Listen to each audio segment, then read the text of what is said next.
Now Micah Miller trying to spring a pass ahead. Nobody in front of Jack Paling. Moves on with a blast and scores! Jack Paling with We aren't giving up on chances, and we just got to bottom line execute. Waits, passes in front, great save, Paluzzi, as she robs a Gopher in front of her, and that was number 8, Kippen Keller, on the grade A opportunity. For me as a coach, that's the kind of D you're always looking for, because they don't grow on trees for sure, and he's done a really good job being a captain of a really young team this year. It was a really cool thing to see for them to really appreciate what I've done on and off the ice. to the far half wall. Jack Paling trying to play it into the corner. Now Paling turns, squares his body to the slot, sends it up high toward Jack. Sean makes its way through, and they score! Right along the blue line, Nick Paling was in front of the net, and St. Cloud State's got a lead here in the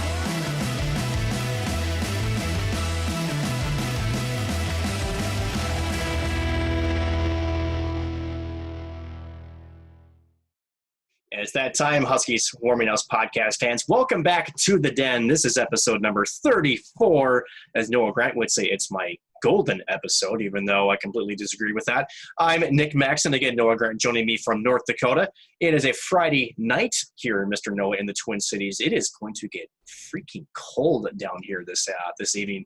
16 above. And, I mean, it's good ice-making weather for skating outside, but it's not even Halloween yet. I'm not quite ready for this yet. But before I go off on a tangent, let's tell the folks how you're doing so far tonight. I'm doing all right. I almost killed myself at work today. I was dropping a door over a railing out of Try harder next time. So I was trying to, these solid core oak doors, we were trying to lift them over the railing out of a mezzanine and onto a Bobcat because you can't get them down the stairs.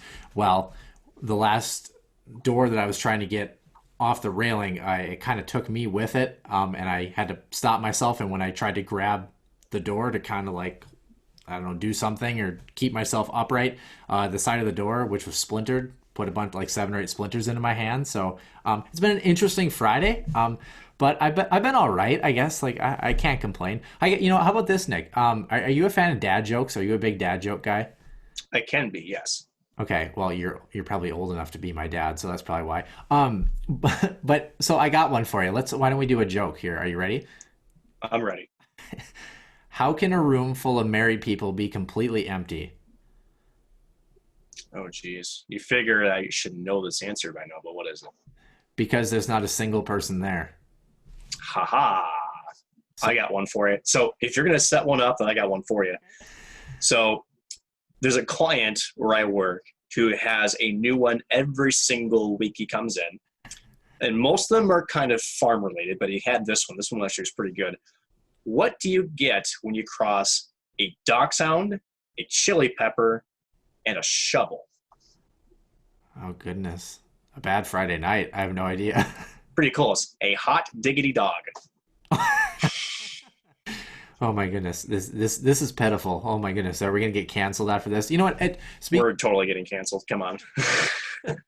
But hopefully the network doesn't review this one. Speaking of network and things to review, Nick, we do have a new segment here, and it's not really a segment. It's more of a quirk, if we're gonna call it. But it's a new thing called Goal Line Gripes. So we're gonna do a thing called Goal Line Gripes, and it's essentially exactly what it sounds like. Nick and I are gonna bring something that we have a gripe about every week, and we're gonna talk about it. So right here. Goal Line Gripes. Goal Line Gripes. What the? Nick, why don't we start with you? What's your big gripe this week on Friday, October the 23rd? What's your big pet peeve for the week? Crappy drivers. Now, for those who know, well, seriously, horrible drivers. We don't have enough drivers in North Dakota to have that problem. So that's you can compartmentalize that for North Dakota on a multitude of subjects, but let's stick with the driving.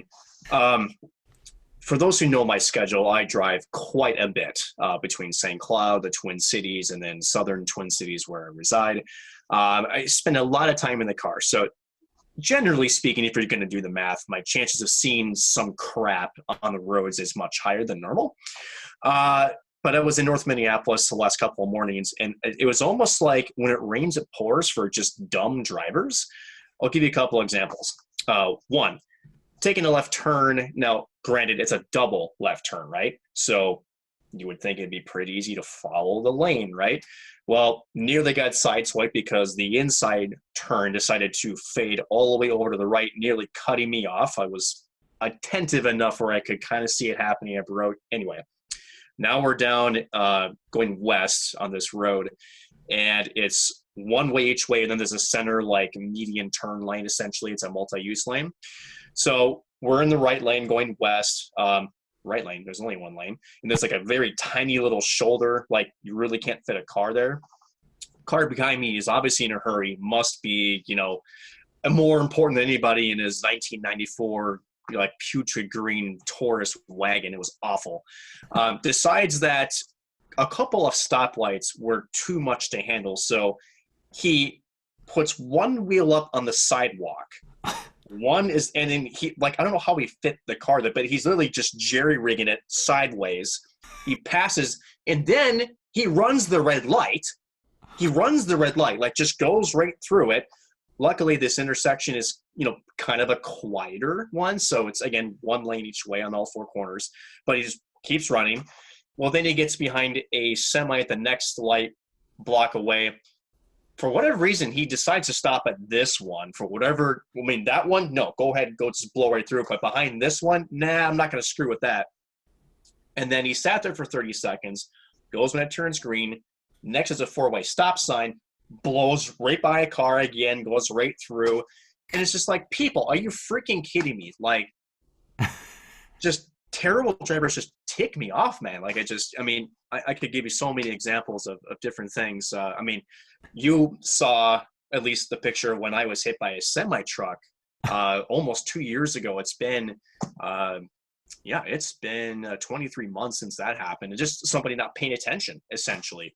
And it can really be a bad thing. So that's my gripe. Bad drivers just doing it because I'm better than you and screw everybody else. Noah, what's yours? You know, it's funny when you talk about that too, because I'm glad it's not an intersection like I think of in like Apple Valley, kind of where they're those big intersections where you have, you know, like Galaxy and 42 or Cedar and 42, where it's, you know, 3 lanes each way and all 4. Yeah, that would have been bad.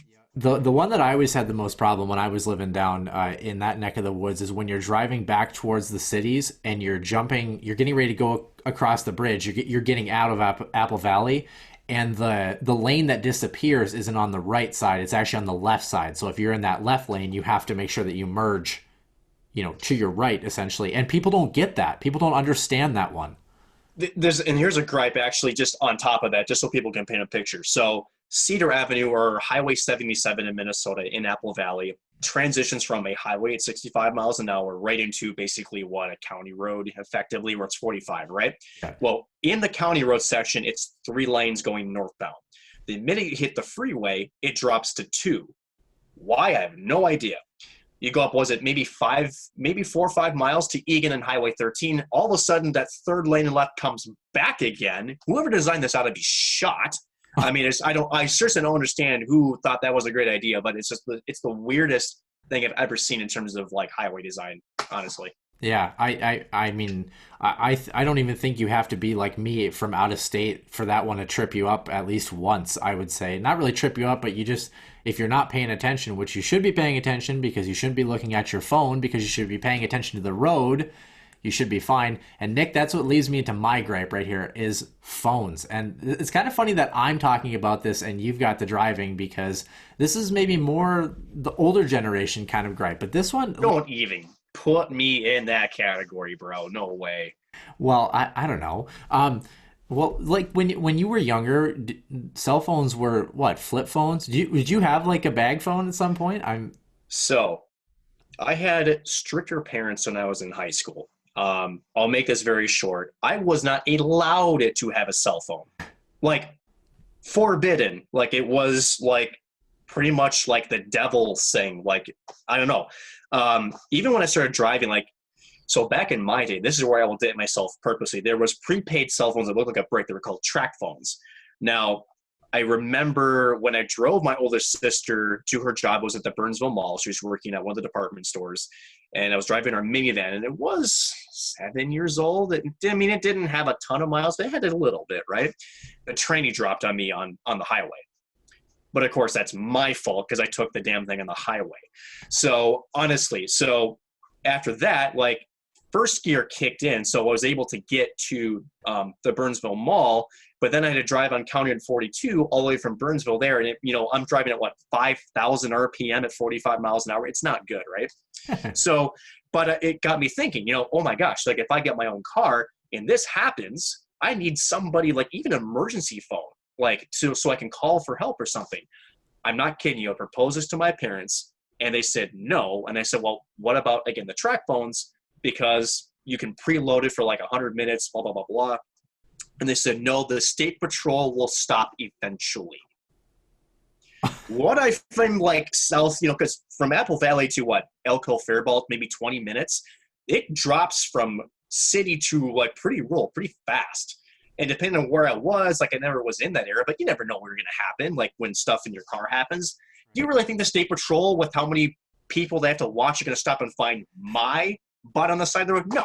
So I wouldn't pick you up if my life depended on it. So I wouldn't either, honestly.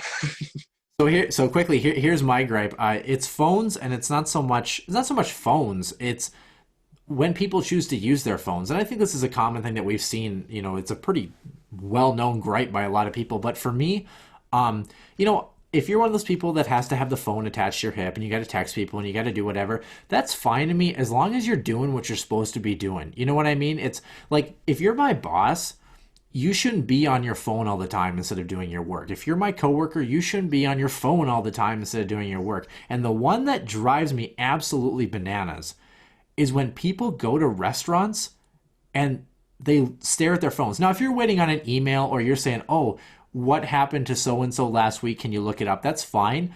But otherwise, put your phone away. I just don't get that. So here's how you combat this, Nick. If you ever go to a restaurant with some friends who love to sit on their phones and want to text you what they're going to order instead of saying it to your face, what you do is everybody in the group puts their phone on the table face up. And the first person that gets a notification after you put them all face up on the table pays the bill that night. So if I wanted to eat for free, I need to go out to lunch, dinner, coffee, anything with Michael Russo. Because there's no way in hell he's putting his phone down. Yeah. And I say that in all due respect. I mean, seriously, think about it. As a journalist, like, your phone is like, it could literally ring with somebody important at any time and any day, right? I can only imagine if you actually looked at his phone analytics, how much data, and like, I'm sure it's all unlimited and whatnot, how much actually he goes through and how much he recycles his battery. Like, I can't even imagine what the phone usage must be like. If you went out to eat with Michael Russo, I got to imagine he'd probably buy you food anyway, and he'd probably give you a Trampled by Turtles CD as you walked out the door. That's honestly... Probably, and a t-shirt to boot, so... Speaking of t-shirts and apparel items, Nick, we had a chance to give away a Huskies Warming House hat this past week for trivia. Unfortunately, we didn't do that, but it's kind of a good thing at the same time, and we're going to tell you why here in our Two-Line Fan Trivia. Two-Line Fan Trivia is your chance to win. Follow the Huskies Warming House Podcast on Twitter @WarmingHouseDen. A new question will be asked every week. Be the first to tweet us the correct answer. Winners will be mentioned on the show, as well as a chance for prizes and more. One question, one answer, one winner. It's Two-Line Trivia.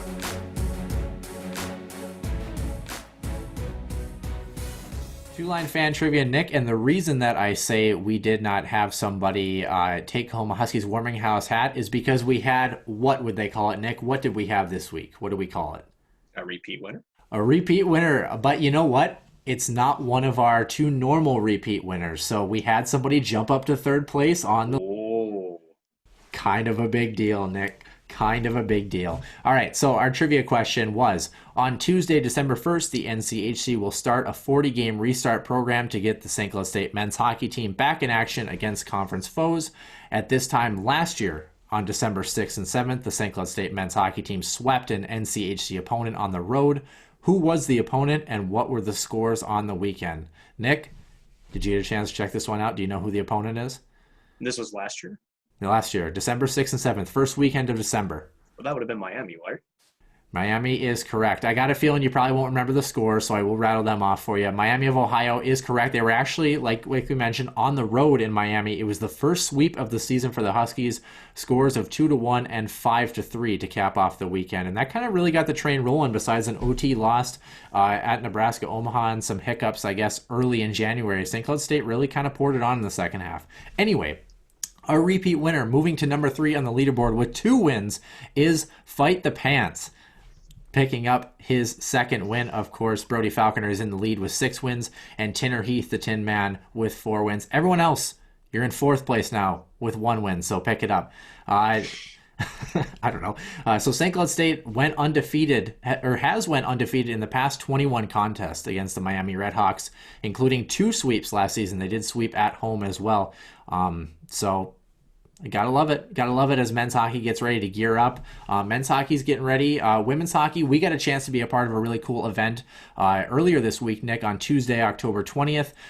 Kind of a COVID Cup type thing, and we're going to recap that a little bit in our CenterIceView News and Notes, but we want to let you know we do have some content up on our YouTube page for that to check it out right now. We'll talk about it in just a few seconds here, Nick, with our CenterIceView News and Notes. CenterIceView News and Notes. CenterIceView provides you with the best coverage of St. Cloud State Huskies hockey, from game notes, recaps, photos, and more. Go to CenterIceView.com.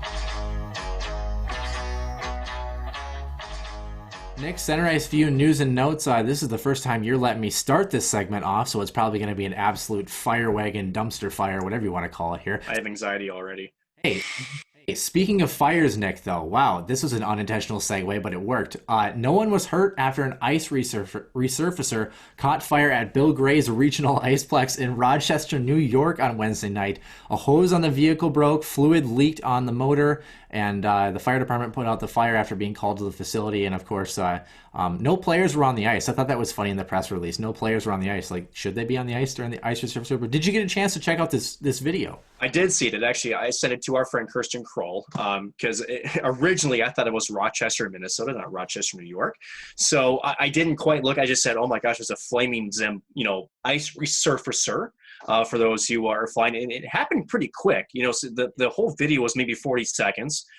You can see a red fluid leaking as they're about to start their resurfacing, and then very shortly after it catches fire. I mean, this isn't a small one. It's engulfed in flames. It looks like Ghost Rider hockey style. I mean, and I don't know, honestly, think about this. The entire back of the machine is caught on fire, but yet the person driving this machine still had the patience, the lunacy, I should also say, but also the heart to save the ice sheet from melting, because he continued to drive this thing off the ice so it wouldn't melt. I mean, I would have just, bailed ship and said, screw this, but he drove the thing completely off, got it off the ice, as you mentioned. Luckily, no one was hurt, no one was injured, which is always the big thing, but it was quite the scene that we saw come across the Twitter feed late last week. Yeah, I thought it was kind of crazy to just see him. I mean, there's a wall of flames to his right, and he's just calm and collected. Must have been Ryan Suter on that. Right?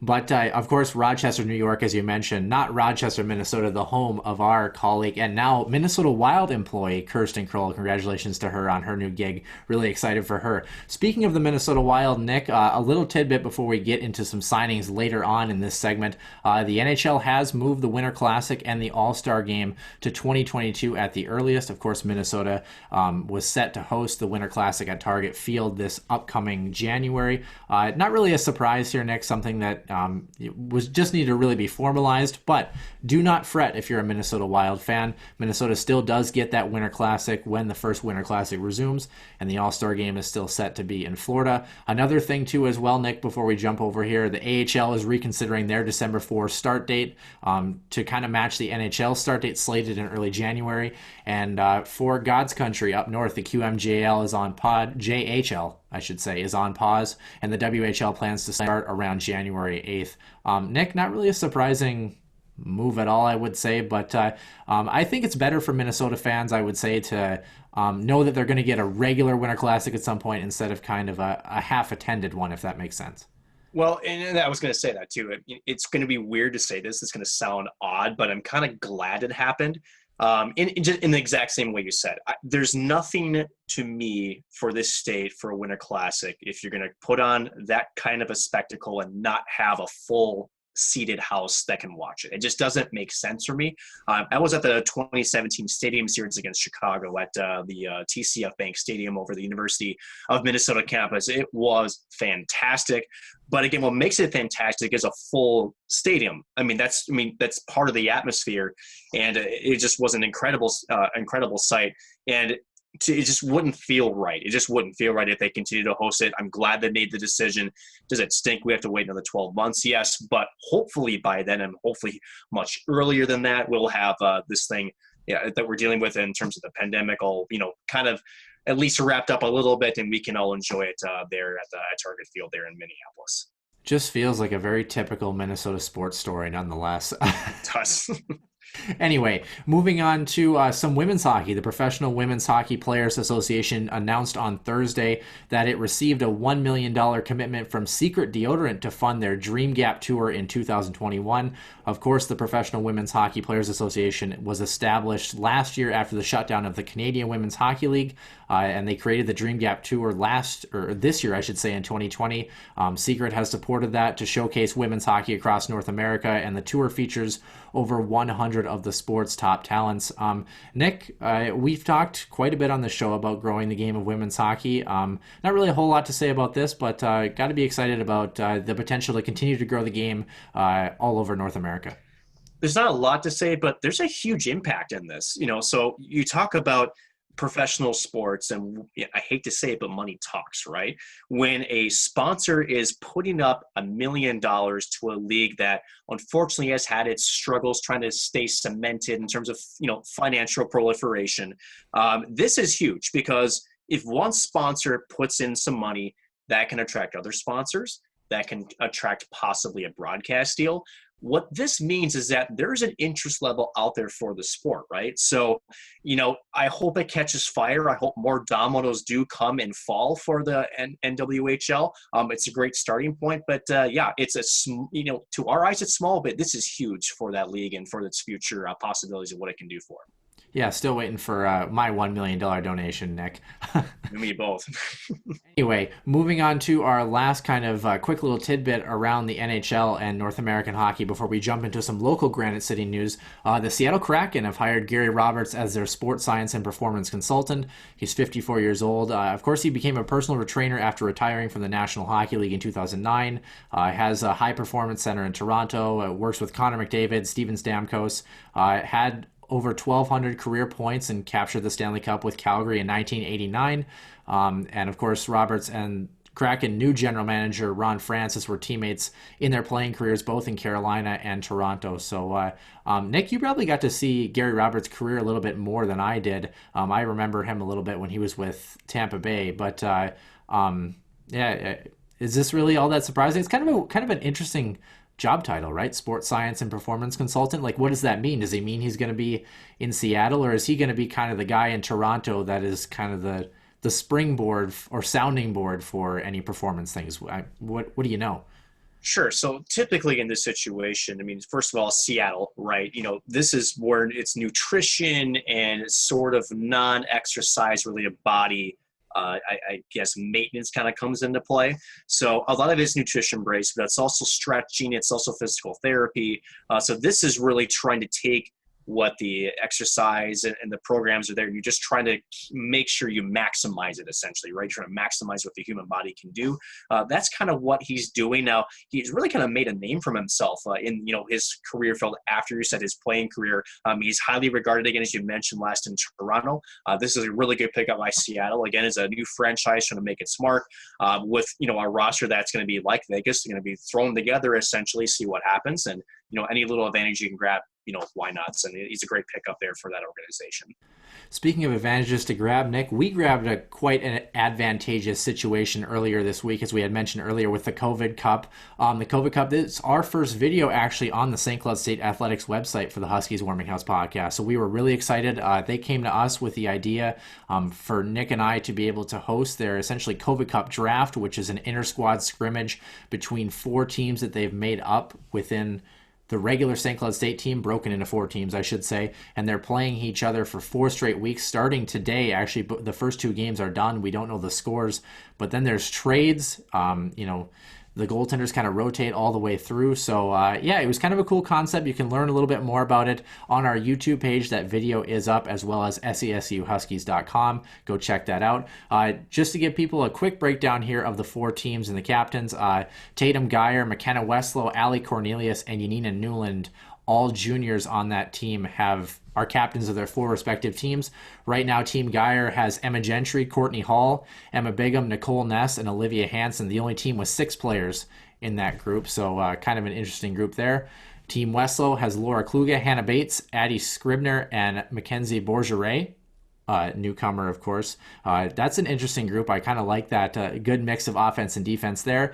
Team Cornelius, Taylor Lind, Olivia Savar, Adela Skrdlova, and Claire Hickey on that group. A couple of it. Pretty young team. Really young team, actually. Allie Cornelius is the oldest in that group there, but a lot of firepower there. And then Team Newland, who got the first overall pick, selecting Clara Himlarova, and also Lena Melatinos, Kenzie Wiley, and Allison Green. I like that team, honestly. I feel like that one's my favorite. But if you want to know more information about this, check out our YouTube page, check out the St. Cloud State website, and support the women's hockey team. It was a lot of fun to be a part of that, Nick. Men's hockey team, you have a chance to support them as well on October 30th, their first open practice for the men's hockey team. Only the first 250 people may get into the event that runs from 9:30 to 11 a.m. I believe that's a Friday because Halloween, the 31st, is a Saturday. So anyone in attendance at this event will need to wear a face mask, and fans are asked to observe proper physical distance guidelines in the arena. And you also will need to show your COVID self-assessment green screen when entering the building. Now, the green screen is an online COVID self-assessment tool used and can be accessed by clicking on links and prompts at scsuhuskies.com in the article on the men's hockey page if you're looking for more information on that one. Nick, I guess maybe just to get your quick little thoughts, recapping obviously the COVID Cup draft, but as well as the open practice, are you excited that 250 people are coming into the building to the Herb to check out the practice, or are you a little bit hesitant just with everything that's going on, or is it kind of a healthy mix of optimism and making sure that people follow what they can do? You can also win a free jersey during the event too, if I'm not mistaken. It's a mix, because again, the NCHCs we discussed last week is leaving the fans going into their own buildings as part of an institution decision. So St. Cloud State will have that final say in terms of if they let fans in and at what capacity. At the end of it, it's good. I think with everything that, this team and the society essentially as a whole has had to deal with, why not throw some fans to a practice, maybe pump some energy into the guys, get them, I guess used to maybe a smaller fan base, just maybe create a little bit new normalcy. Maybe that's what might be the level that they might go with. There's always a concern. Again, we know how this virus operates. We've been beating the dead horse emphatically for the last 8 months. So there's always a risk there, right? But, if everybody takes the proper precautions, does exactly follow what you say, should be no problem. And again, I would think that even in the arena, the players shouldn't be close enough to any of the fans where there would be, maybe a possibility of a contamination there, but you never know. So it's a good idea. Again, it's good for both the players and the fans to give themselves a taste of what they might see here for the upcoming season. But again, always throw caution, especially with this pandemic and how everything's been going. And with you and your insider information, Nick, do you happen to know VT Miettinen as well? Will he be on that ice surface on October 30th? I know he was taking some online classes overseas and wasn't on campus only a mere few weeks ago. It's going to be close. I know that he had his visa meeting this week. Brett Larson was talking with the Rink Lives Manhattan on this. When you get your visa meeting, Brett Larson was saying that it's basically done. You're there to almost pick it up, essentially. So the timing from when he does get that to when he comes over here, they're expecting him by next week. Now, will that mean that he's ready to get on the ice that quickly? Are they going to make him quarantine? We don't know, but I think no matter what, they are happy to have him on the campus, on their roster. Again, this is a guy that could have signed pro. This is a guy that, basically is doing things his own way. He's not following the storybook script and, the yellow brick road, if you want to call it. So if they can get him over, get him on campus, get him acclimated, I think they're going to be just as happy no matter when he can set foot on the ice.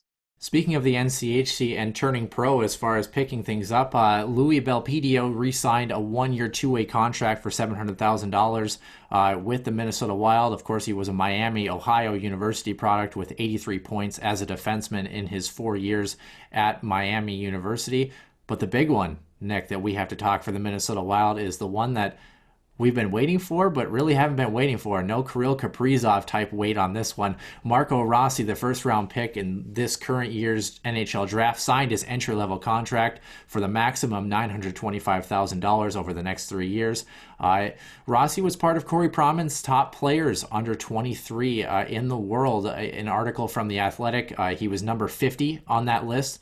Matthew Boldy was at number 72, Kalen Addison at number 102, Alexander Kovanov at 145, and Adam Beckman at 147.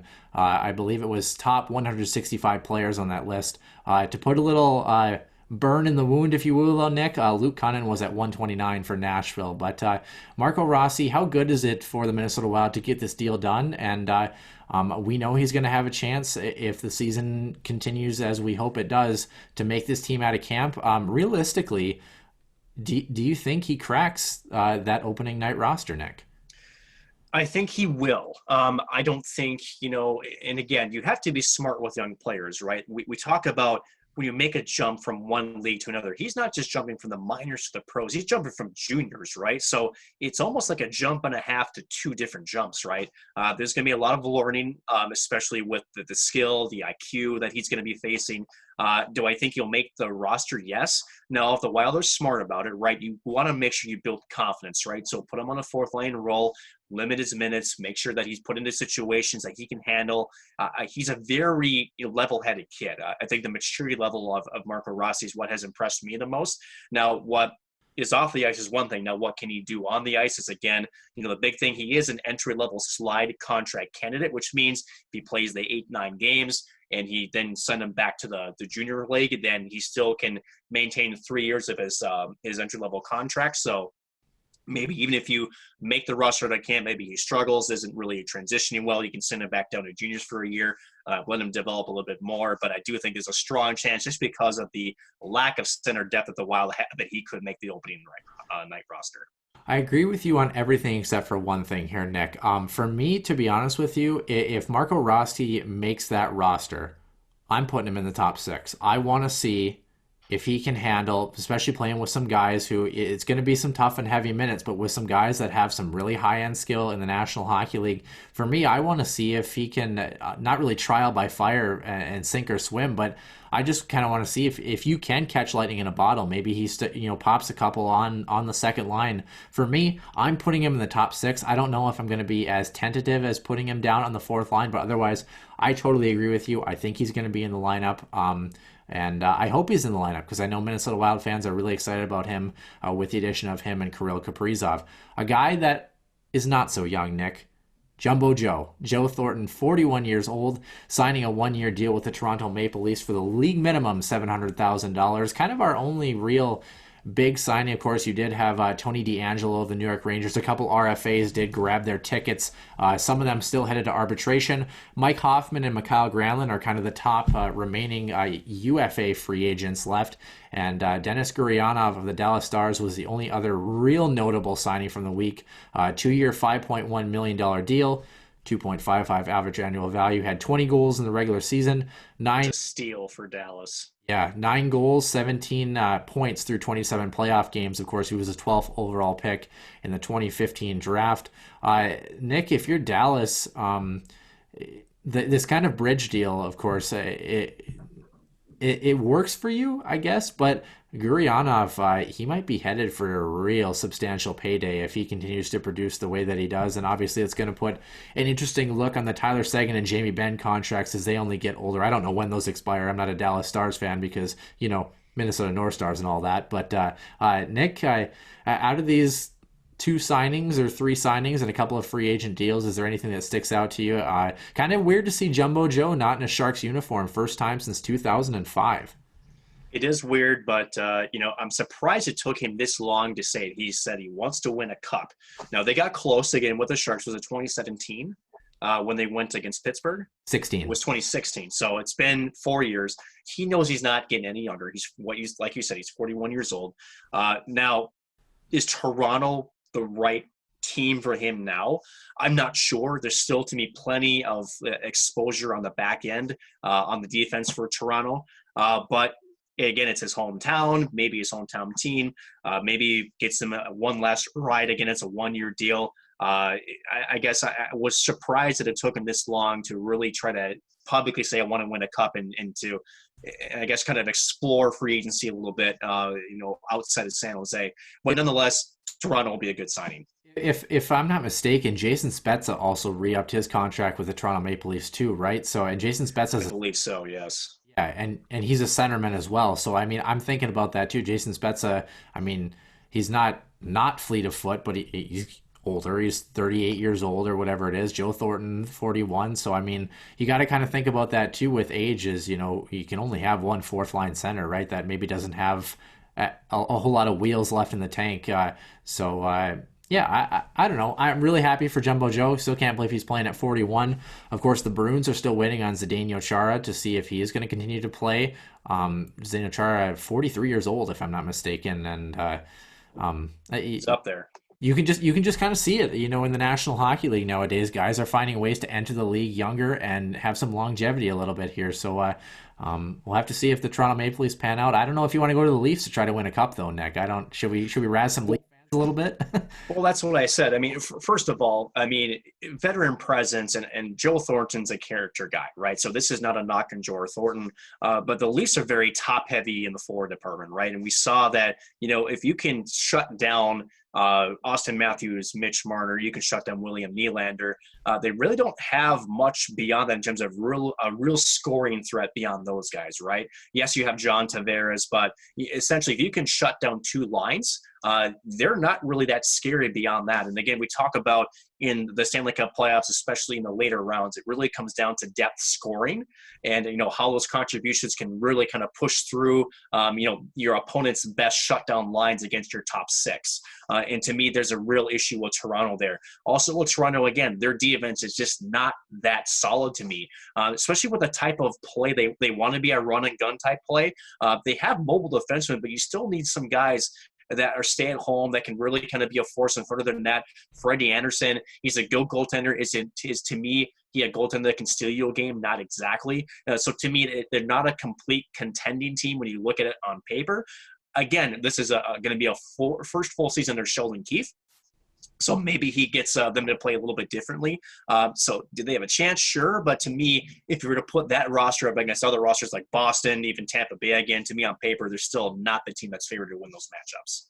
General Manager Kyle Dubas, the youngest current GM in the National Hockey League, but one of our oldest residents of the National Hockey League and specifically covering the National Hockey League, was longtime NBC analyst Doc Emrick at age 74, has retired after 47 years and change, covering over 3,750 games and 22 Stanley Cup finals. One of the stories in The Athletic that kind of made me laugh was, I believe it was Eddie Olczyk had talked about how they were doing their kind of pre-pack, essentially, where if you've ever watched the NBC broadcast where they come back and they say this, Stanley Cup final game is brought to you by MacDonald's, blah, blah, blah, whatever, and TurboTax, blah, blah, blah, whatever. Well, they had gone through these run-throughs, essentially, and packaged this thing together, but they were just rehearsing. They weren't actually doing them, to package the full thing.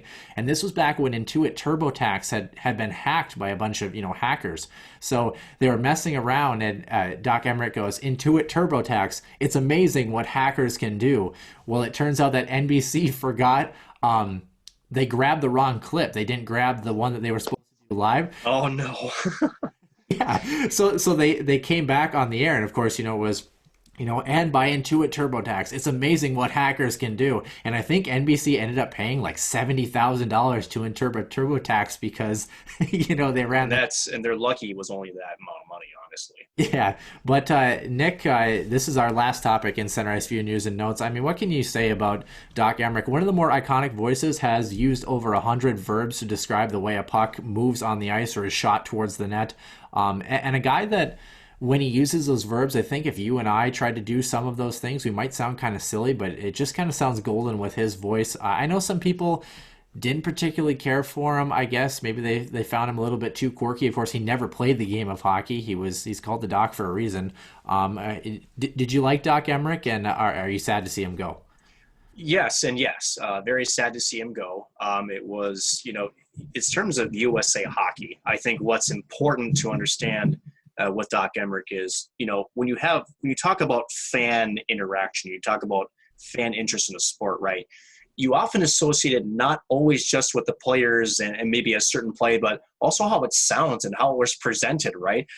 There's, I go back to the Twins. I'm going to do a baseball verb, but the Kirby Puckett home run in Game 6 in the 1991 World Series. Yes, everybody knows that, Kirby Puckett hit it, but not a lot of people remember who was in left field or in center field when he was there. But they do remember who made that call. That was Jack Buck, Joe's dad, and it was the famous "and we'll see you tomorrow night," right? So if the broadcaster has just about an equals an impact on a play as does the players who are actually making it happen. So to me, Doc, especially through the 2000s, all the way up until now his just retirement, he was the voice of national hockey here in the United States. And to me, he's left a lasting impression, and he helped grow the game, honestly, with his verbs. I loved how sachet to me was the big one that he said, how a defensive sachet around his check. To me, it wasn't quirky, it was creative. I know that maybe some of the traditionalists might differ from me, but to me, he was a very impactful part of the game here in the United States. I definitely agree. I've always loved him ever since I was a kid. And of course, my mom, who never grew up as a, big hockey fan, of course, never played hockey and that sort of thing. My mom knows who Doc Emrick is and, talks about him all the time. And I was playing NHL 21 the other day, and she mentioned, oh, it's too bad Doc Emrick isn't doing this video game still, because NBC used to license their rights out to the game as well. So kind of cool to look back on his career and see all the things that he's been a part of. And you mentioned Game 6 for the Minnesota Twins. Game 6, Blake Coleman, I believe, is the last player to have scored during Doc Emrick's career. So I think that was the last goal call that Doc Emrick ever had, and Blake Coleman had a nice thing on Twitter about that. But we did mention on Twitter today about our upcoming guest that we are about to introduce here on the show, Nick. Of course, it was women's hockey head coach Steve MacDonald, who just finished his first season as the head coach. Of course, spent 6 seasons behind the bench as an assistant coach for the team under head coach Eric Rude, along with Janelle Sergey in that transition. He was a lot of fun to talk to. I've been able to interview Steve more than, I suppose, anybody probably last year. He's just a lot of fun to talk to, and I really like, from a media perspective, I guess, he gives you long answers. Like if you're looking to go in and get a 10-minute segment out of him, you only got to grab a couple of questions if they're well-crafted questions. So always like talking to him. Nick, anything to add before we jump into our interview here? No, he's an overall great guy, and I wish we could actually spoke to him longer, because he's definitely a guy that you get. He's had some media experience, but maybe not a ton. And he's one of those where you kind of chip away at him a little bit, then you start to kind of peel back some layers with him. And I think it would have been a little bit more fun if we could have had another hour with him. But always a great interview. Love his insights, and I'm glad he's behind the bench with the women's team here at St. Cloud State. Definitely. Coming up after our interview, we're going to talk about some GMs are calling for changes to the NHL draft lottery. But before that, jumping right in, Stephen MacDonald, head coach of the women's hockey team, on the Healthy Scratch interview segment. With a new guest joining every week, it's a lineup chock full of players, coaches, fans, and more. This week's special guest is the Healthy Scratch.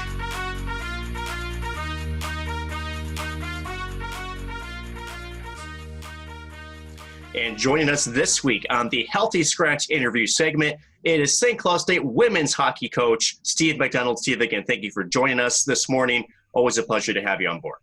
Yeah, thanks, guys. Appreciate you having me on the show. Of course, Steve, as we're approaching the 2020-21 season, looking forward, it's certainly been, quite the crazy time going back to last spring, and now here we are into late October. I suppose, being away from hockey for this long, at least as far as the competition goes on the ice, what's it been like for you as the head coach to try to keep everybody on the same page and trying to work to preparing for this upcoming season? It's been actually really interesting learning curve, right? Because, everybody's in the same boat everywhere in every walk of life. Everybody's looking to figure out, well, what's the new normal? What do I do now?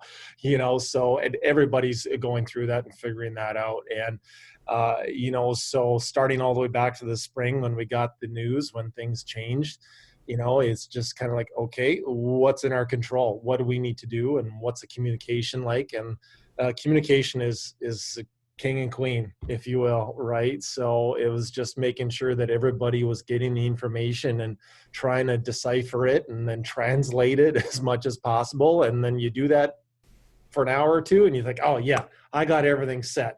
And then all of a sudden it changes, like within the hour. In that first couple months, it was changing within the hour. So, that was a challenging time, obviously, for us as staff, and trying to assist our young ladies in navigating all of this information, and then having things cut short and learning how to navigate that. And we are really proud of our young ladies with how they adapted and how they just basically thrived in that situation, in terms of just being like, okay, this is what we can control, so this is what we're going to control. And they were great, led by our seniors. So through the spring and through the summer, obviously communication has been the biggest part, just making sure that we're doing that, but then also listening to people in terms of questions that they might have, and then respecting everybody has different avenues of communication. Everybody has different avenues, sources of information, and also different viewpoints of everything. So learning to navigate that was big. And then as we're preparing for the season, it's obviously,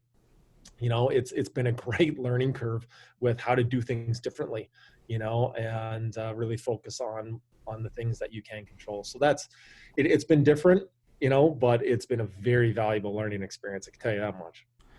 The NCHC is getting ready to hopefully start hockey on December 1st. The WCHA is kind of in limbo a little bit right now with the addition of St. Thomas as the 8th team. Steve, for you guys right now, your intent and focus is to get on the ice and kind of replicate some of that competitive nature. And we got to be a part of the beginning process of that with the COVID Cup. Of course, we're recording on Wednesday, so it was yesterday on Tuesday. But it was a little different, right? You had players inside that room wearing masks. Obviously, I think that off-ice workouts were a big part of the team, especially at this point last year. How important is this quote-unquote COVID Cup for you guys to replicate some of those games? And, what is the overall morale for the team doing something that is kind of cool, but also really unique just because of the times that we live in? Yeah, obviously we'd be expecting to be preparing for games, this weekend, and basically doing video and in our normal routine of the season, and that's what the athletes, and they're wired that way. Athletes love routine.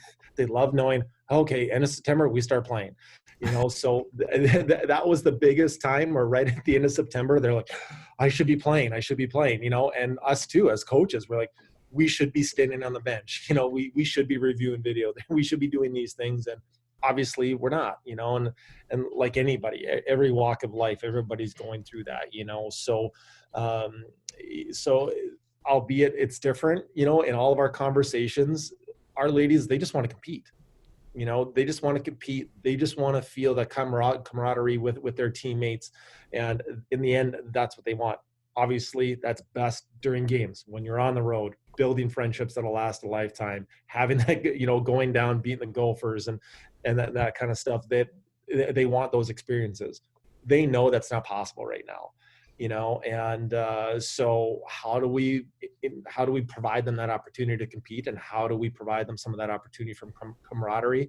And this COVID Cup is one way that we're going to do that, and so we started the season focusing on off ice, like you said, just focusing really on off ice and pushing that ceiling as high as possible in terms of what our fitness level is taking the opportunity to do that.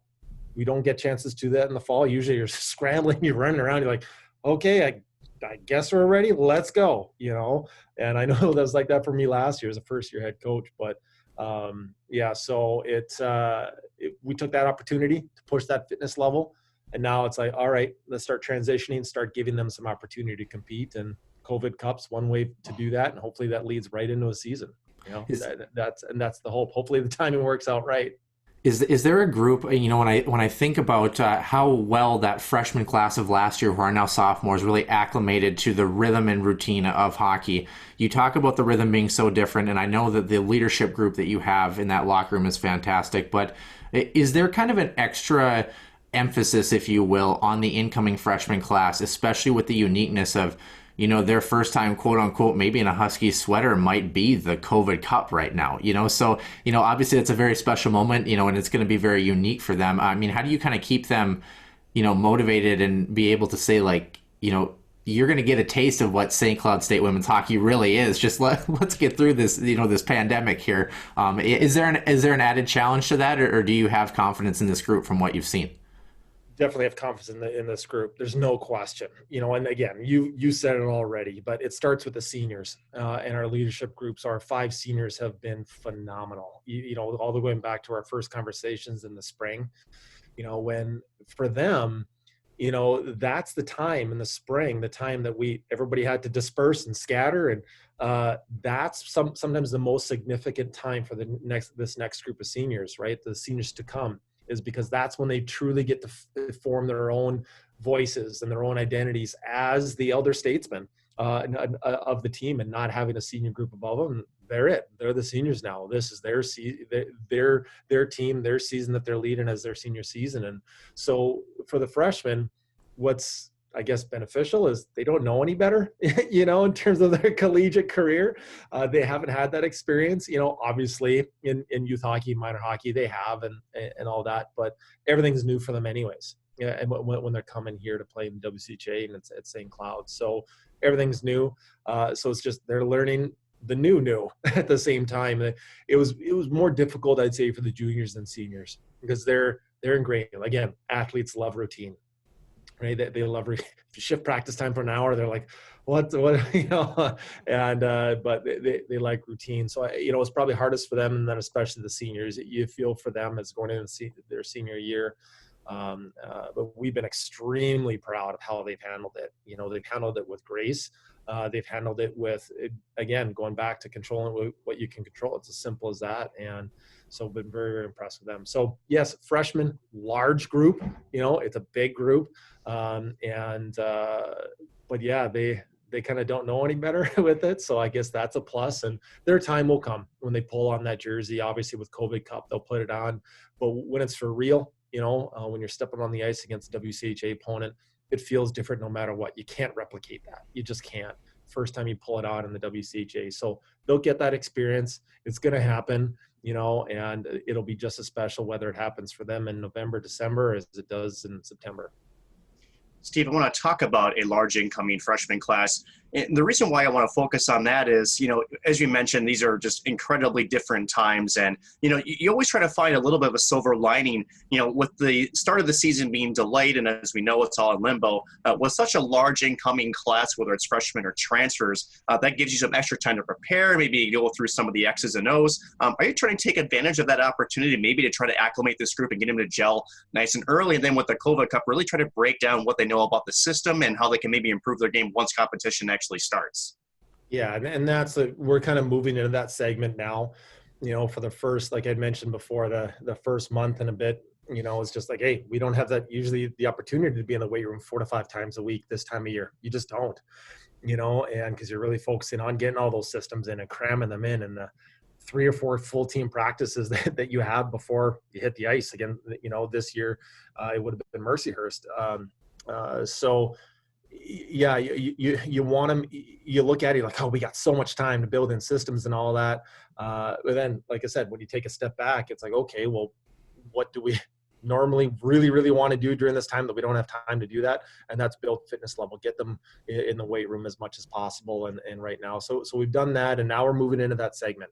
We're moving in that segment of really starting to build a lot of the team systems, our team identity, and what that looks like.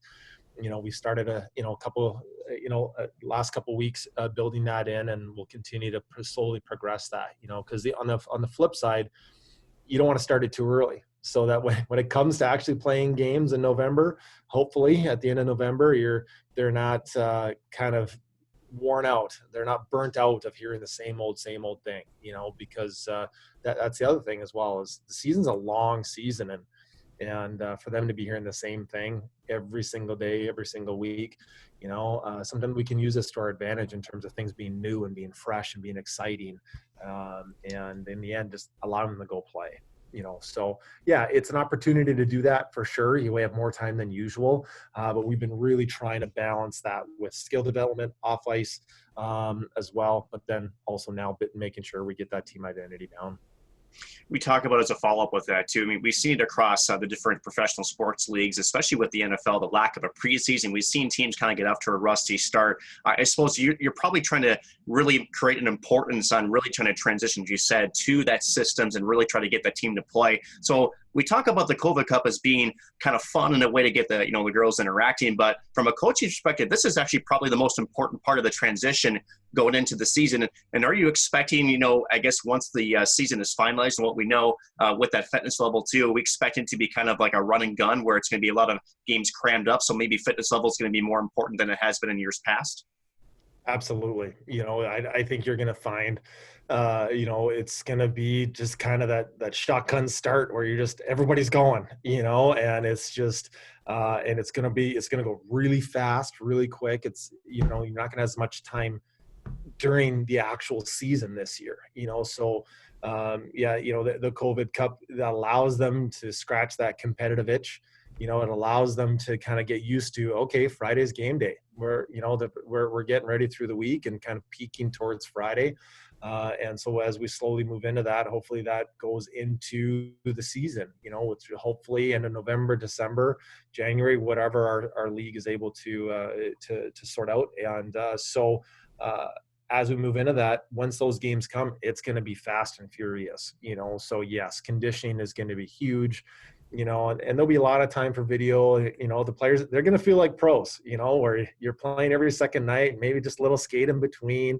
They're going to feel like they're in the NHL and WHL with that, playing a lot of games in a short period of time. And they'll be ready for that. There's no question, adrenaline also in fitness, but adrenaline is probably really going to carry through a lot of that. So they'll be ready, but it's going to be unique, but a lot of fun when we get there.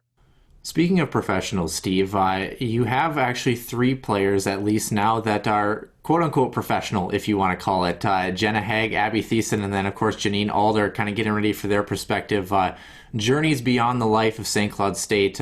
When you got to see the 3 of them, kind of sign their contracts and get ready for hockey beyond, wearing a Huskies uniform, how excited were you? Obviously just in general, but then, you've been here 7 years essentially. And you've probably seen the players that have gone through that same process. And does it get more special for you every time when you see a player that not only did they have a really strong St. Cloud State career, but then they get to excel beyond the college game in terms of professional hockey and growing a women's hockey game that really sometimes just doesn't get that exposure and really deserves it? Yeah, well, first off, you just get really excited about the opportunities that are out there for female hockey players. They're growing, and they're growing at that level. So to see those 3 recent grads being able to join some of our other pros as they're moving forward is just really exciting. And they're all 3 players that have such a passion for the game where you could tell they wanted to keep playing. They kind of said the same thing over and over throughout the years, is when we're asking them, hey, well, what are you thinking about after? Well, if I have the opportunity to play, I want to keep playing. And so to see those opportunities for females continuing to grow where they have that choice, it's just not talking about just one option. There's multitude of options that we're talking about for them. And then obviously with Jana and Janine now playing on the same team, is also super special as well when you got a picture of those 2. And then you hear about Abby, seen pictures of Abby over there in Sweden and the role that she's fitting into with their team already. It's truly exciting. And then, like I said, in the female game in general. Well, you're no stranger to women's hockey. Of course, you started before you got into coaching, playing with the Dauphin Kings, and then a season with Lawrence University in Wisconsin. 12 points in those games. A lot of penalty minutes, so I like it. You're definitely a gritty hockey player. Moving in, obviously, Pembina Trails, River East Lightning, and one that really stands out to me, of course, is kind of your time with Balmoral Hall, and then in 2010, the assistant coach with the Hockey Canada Women's Under-18 team with Sarah Hodges, who you played last year in the University of Regina, which St. Cloud State came away with the victory 3-0 in that one. And then finishing at Duluth as an assistant before your time here as an assistant and ultimately a head coach. And I've had the privilege of being able to interview you quite a bit last year and covering that team. And one of the things that you had kind of talked about during that time is, you know, how important that youth development was, right? Obviously, it's amazing to be at that Division I level, but for you, it almost seemed like, not that you take more pride in it, but you were really reflective on that time and that growth as a coach and the difference that you can make. So as a Division I coach, in this lengthy, long-winded question, as a Division I coach, do you really appreciate the process that some of these youth coaches go through to get the players Division I ready for you to be able to continue to help them grow their game? Yeah, you know, and those years, those coaches are extremely valuable to the development of the game, the coaches that are coaching at that level. And that's why I value that so highly, you know, and there's lessons that you learn all along the way. And I'm so grateful for the opportunities that I was able to receive from people just obviously giving me an opportunity, giving me a chance. And you know, whether it's Sarah with Hockey Canada, I was there with one summer with them and the USA series where we went to Lake Placid, and that was incredibly valuable to me. Laura Schuler at UMD, she gave me the opportunity, and her and Shannon Miller at UMD, they truly gave me that opportunity. And I knew Schuler when I worked at Balmoral when she was coaching at Duluth, and so there's those connections. And I was very fortunate for them to give me the opportunity there. And again, obviously learned a lot from both of them and Coach Miller at Duluth. And but if you go back to those minor hockey days, you know, my first female coaching gig was with Carrie Yackel, whose daughter is now playing at Balmoral Hall. So there's an interesting there. But she just called me up on the blue one day after I finished playing at Lawrence, and I came back. I was like, okay, and you know, finishing up a little bit of masters here and then my master's program here and there, kind of figuring out what I want to do. And phone rings. Oh, hey, yeah, here you might want to coach. And okay, what team is it? Oh, female midget AA. Great, awesome. You know, which was the highest level at female in Manitoba at the time. Show up, phenomenal experience. Went on to win provincials, you know, in that first year, and that really, I haven't looked back in terms of the female game after that. You know, so Carrie Yackel was the first one to give me that opportunity, and through Hockey Manitoba, you know, and just learning the process, learning the development of what those players need, and then seeing it at the different levels, and even how they're that transformative experience as a young adult going through high school, but then now here, you know, at the college level, seeing when they come as a freshman and when they exit as a senior, that transformation that they make it's again, it's really special to see. So you see that at the different levels, but the youth coaches, the minor hockey, they're the ones that are truly helping grow the game, because they're the ones that help with that retention of the female players, keep them playing, really instill that love of the game. You know, they do that. Then we have players to the Division I level. You know, so those coaches are absolutely critical to the growth of the game. And so those years for me were really valuable in seeing that at all different levels. And Steve, I want to follow up on that a little bit, just because you talk about player development. There's also coaching development too. You were a first-year head coach last season, going into your second season this year. I suppose over the year one into year two, what are some of the things that maybe you learned about being a head coach, and maybe, you know, some of the things that worked, maybe some of the things that didn't? What are you looking to maybe improve as far as being the head coach of this hockey squad going into year two? Yeah, well, made it through year one.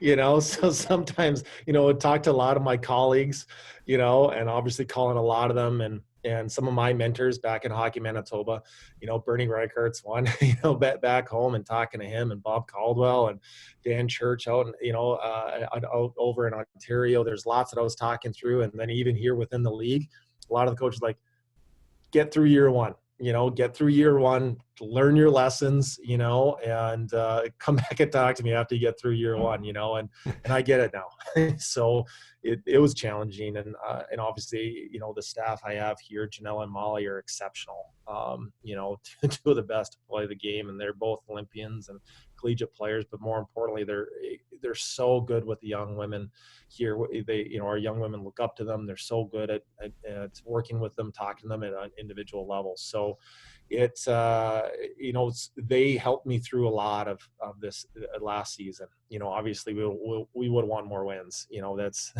no secret in that. I'm not going to lie, you know, so, and it's reflecting back, okay, well, you know, what can I do differently as a head coach? What can we do differently as a staff to help our young women have more success on the ice. So lots of lessons, that's for sure, but good lessons, and I'm confident in our staff moving forward. Steve, you're a Winnipeg native. I believe you grew up an Oilers fan, though, if I'm not mistaken. I think from the last time that we talked, I see you kind of sit up and maybe think, oh boy, I don't know how all the Jets fans are going to feel about that one. But okay, all right. I gotta ask then, before I go into my next question, between the Oilers and the Jets, I mean, if they're playing, obviously, probably in the Western Conference Final, obviously, I mean, who are you rooting for in Game 7 overtime if it comes down to the wire?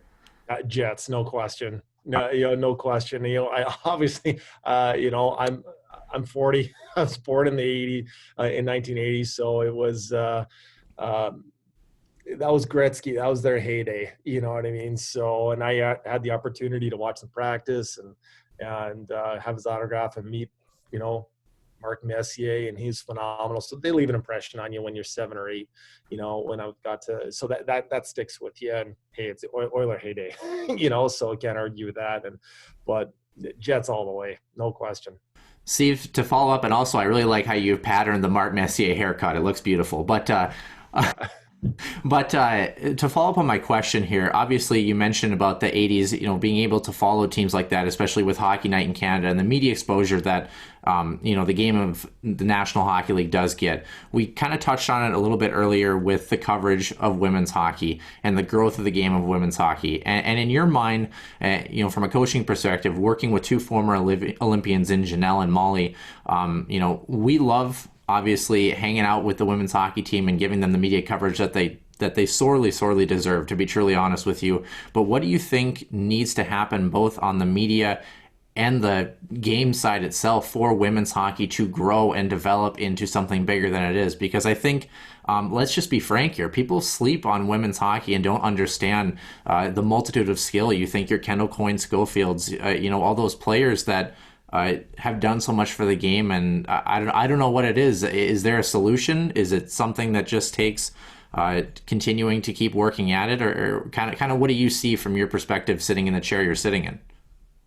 Watch a game, simple as that. Give them a chance. In terms of watch a game, go to a game, whether it's on TV, in person, when we can, right? But when we can fill the herb here, come.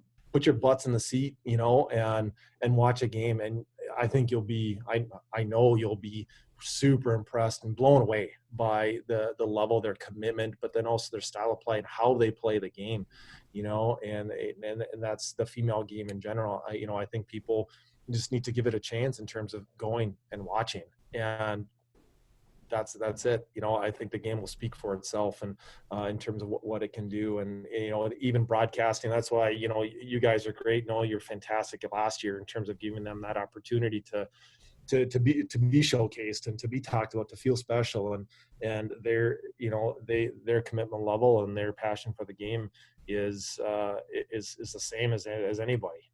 So I think to answer your question, give them a chance, watch a game, come to a game, and it'll speak for itself.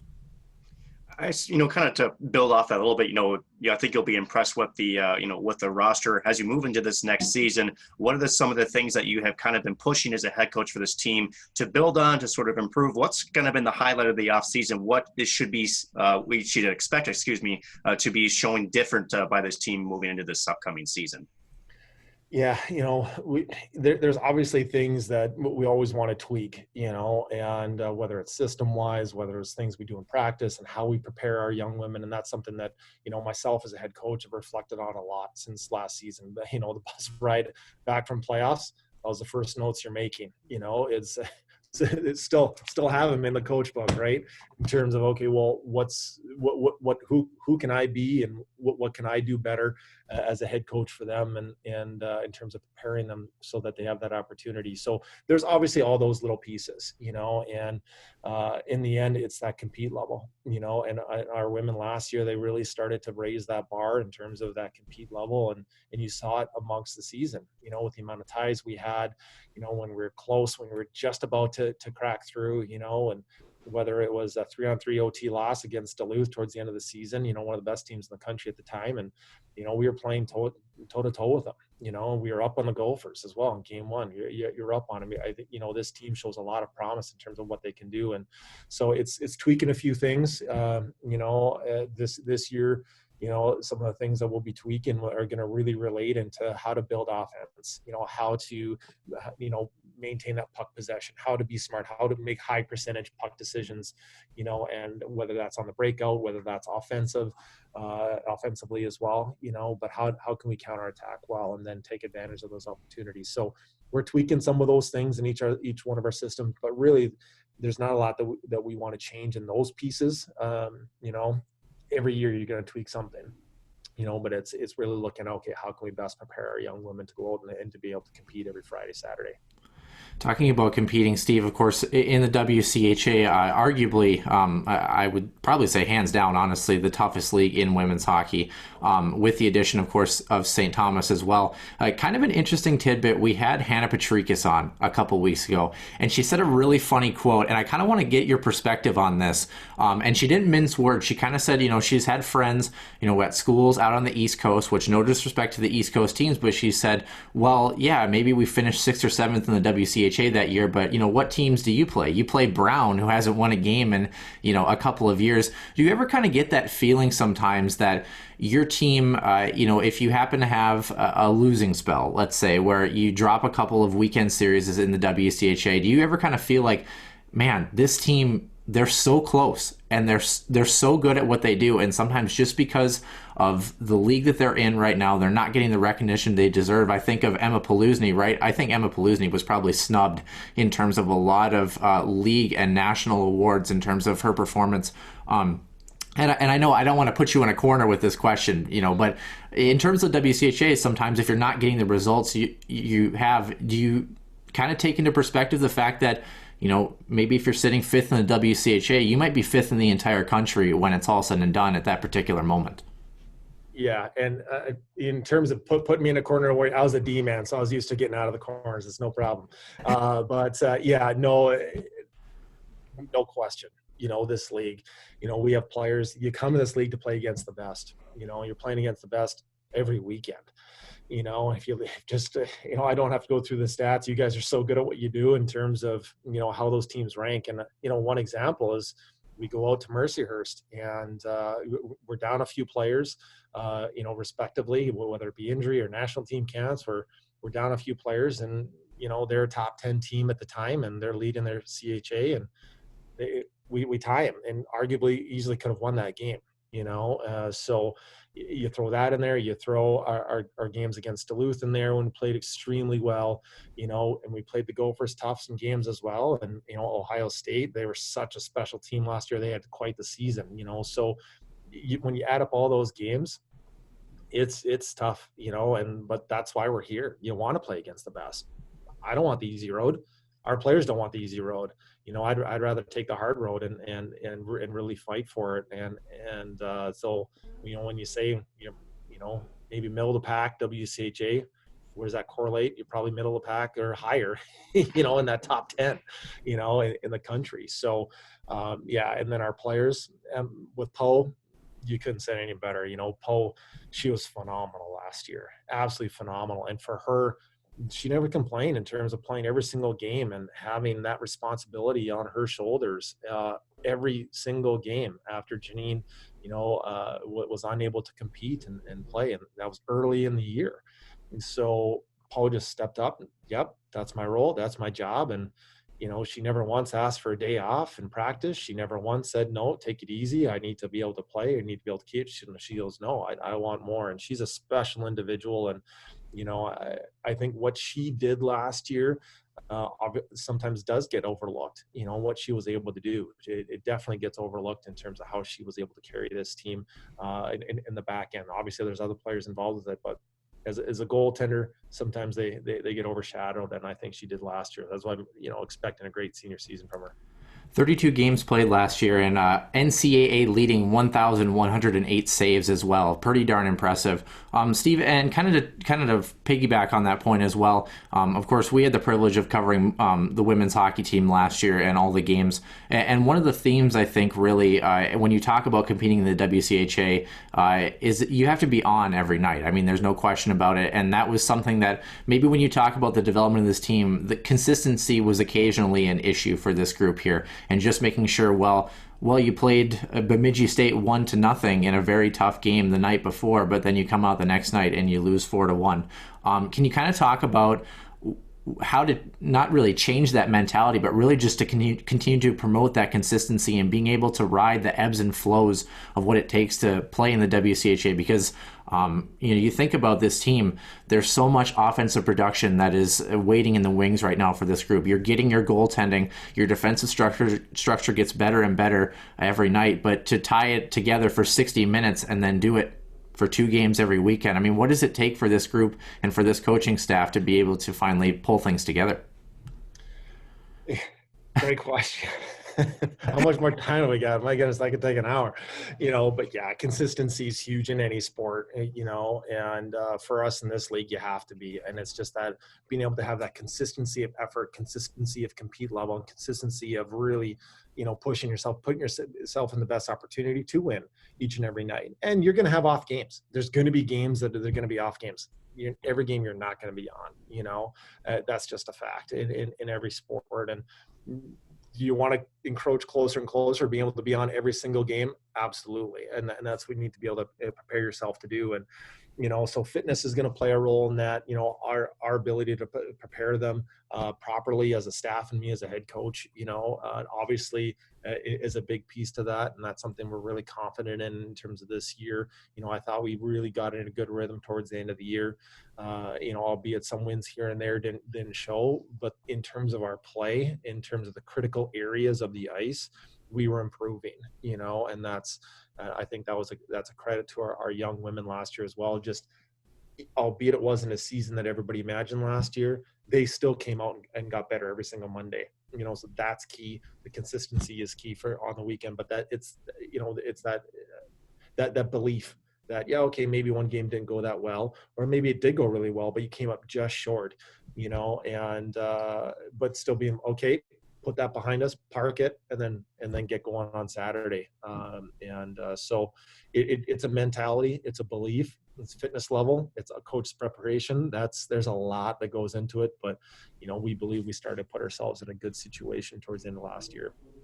Steve, a couple more questions for you because we know that you have other commitments this morning. So we, again, thank you for joining us. I want to kind of finish off a little bit of fun here, if we don't mind, Steve, just because we've kind of been, giving you some tougher questions as we head into this Wednesday morning. But again, you're from Canada. The last couple of seasons, as far as NHL is concerned, we've had a couple of very long-time broadcasters retire. Bob Cole with CABC, and then just here in the U.S. just a few days ago, Doc Emrick retiring from the broadcasting waves. And maybe as a kid, or even maybe now, did you have a voice that you listened to, whether it was the television or radio, when games were on as far as NHL is concerned? Who did you listen to? Who was your iconic voice listening to as you were a kid, or maybe even now watching the NHL? Well, like I said, guys, keep doing what you're doing. That turnover's happening, the generational turnover. Keep doing what you're doing. You never know. You can end up in Hockey Night in Canada. You never know. But, I use that as a segue. Hockey Night in Canada. What Canadian doesn't say Bob Cole, Hockey Night in Canada? So you listen to that, and that just becomes part of it. And obviously all the Jets broadcasts as well. But, Hockey Night in Canada, that's – you didn't go anywhere. You just hunkered down, and that was your Saturday night, and it was the same theme song every single day, every single Saturday. But yeah, so it was obviously, that's probably every Canadian will get a similar answer. Well, there was quite an uproar because I forget exactly the date, but it was at the late 2000s, 2010s when Hockey Night in Canada actually did change their iconic theme song. And there was quite the uproar about that. Can you, for us Americans here down below the south of the 38th parallel, if you want to call it, what was the conversation like when that theme song finally changed? National news, national, you talk about how much, some people get,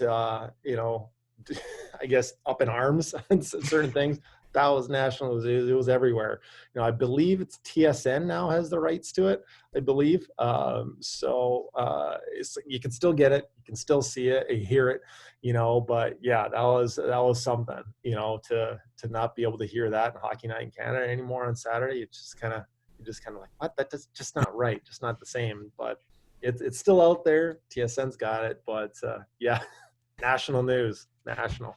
Well, they always say you're all right arguing with a Canadian unless they have a hockey stick in their hands. You kind of talk about, the piece of Canadians having a real passion for the game of hockey. I think that's no secret, but one area that we got to talk about a little bit when I was talking to you last year is the World Junior Tournament. Of course, that one's kind of a question mark right now, but again, for our American listeners, as a Canadian, how big is the World Junior Tournament? Because, I mean, I've seen... as a U.S. fan, I don't think we've gotten the results that we particularly have cared for in a lot of the World Junior tournaments. So we're kind of like, I really want to beat Canada, but that is what it is. But, I mean, you see if the U.S. somehow sneaks by Canada in the qualifying round, I mean, it's pandemonium in the streets. So can you kind of talk about, your experience with the World Juniors and what it means to Canada in general? Well, yeah, that tournament is sometimes that's more important than, many tournaments. I think it's right up there with the Stanley Cup, for Canadians, so obviously it's going more attention now south of the border, and the U.S. has come a long way in that team. And how many years ago was it Motzko here was representing Team USA for good old Huskies, and did a great job with that. And so, yeah, it was when I was working at Balmoral Hall, for example, we'd come down. We might come down for a little bit of a tournament, a Christmas tournament, or when I'm younger, when you're down here playing, like, oh, okay, yeah, I'm going to go. And so you're in the U.S. and you're just like, all right, let's go, turn the World Junior tournament, nowhere to be found. No. Meanwhile, back home in Canada, let's say the World Junior ends, the next day they're already talking about the roster for the next season. They're already, okay, these are the returns. This is what's going to be. And they already have it stocked. And it's a year-long thing. It's obviously, it's around Christmas time. So it's like a holiday. It's a holiday tradition. You'd watch, Team Canada play. And if it was overseas, you'd watch them, whether it's in the morning, you get up, you do that, or in the afternoon. And then you go out and you play pond hockey. And talking about those guys. And that's where some people become just iconic names. And, you can go through the list.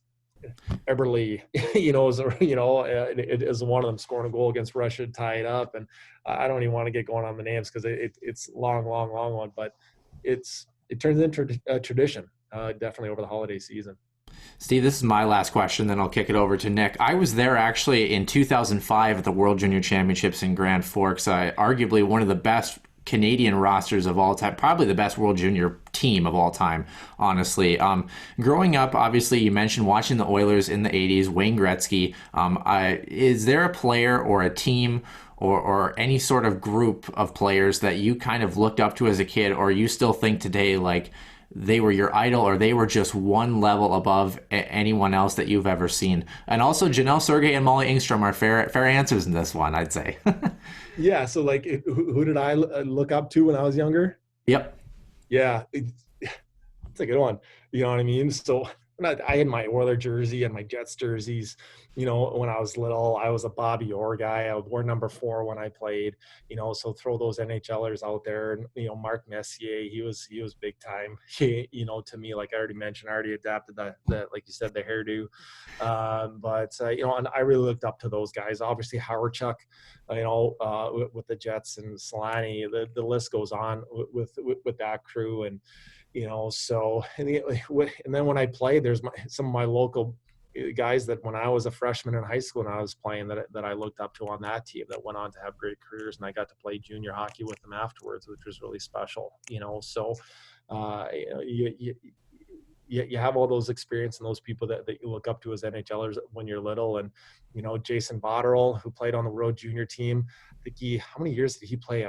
That might be a fun stat. You might have to fact check this, but I think it might have been 3 gold medals he won. Yeah, Jason Botterill, his dad is Cal Botterill, who was a big mentor to me and my family as a sports psych when I was doing that before I got in this crazy world of coaching. You look up to them. Jonathan Taves, albeit, when you're watching him in 2005, I think he was on that team, down Grand Forks. That was the snowstorm. I think all of Winnipeg was stuck in Grand Forks at the time in that year. There was a big, they couldn't cross the border because of snowstorms. So I think they were in the Laris Center, but yeah, so those are some of the players that I looked up to when I was younger and kind of wear their jerseys around. Last question for me, and then you talk about teams and players. Is there a specific goal or hockey moment when you were growing up, or even now that you maybe are most memorable of, especially watching the NHL? Is there one play that sticks out to you, or maybe a couple that just you can't get out of your head? Like in NHL plays? Yeah. That's a good one. Obviously Gretzky breaking, it was like Gordie Howe's record. I think he was standing on the back doorstep, and I think he buried it with a goal. I think he passed Gordie Howe on that one. Obviously Solani, throwing the glove up in the air, and was it as setting the rookie goal scoring record? It's like 73 goals or something like that. 76. Yeah. 76. I like it. No, I know I knew you'd have it. So that's iconic. That memory. Obviously the Jets coming back. That's more recent. But the Jets coming back. And in Winnipeg, it's Portage and Maine are the two main intersections. The main intersection in Winnipeg, Portage and Maine, and it was flooded. The streets are absolutely flooded. When they were coming back, but also when you found out that when they were leaving as well. So.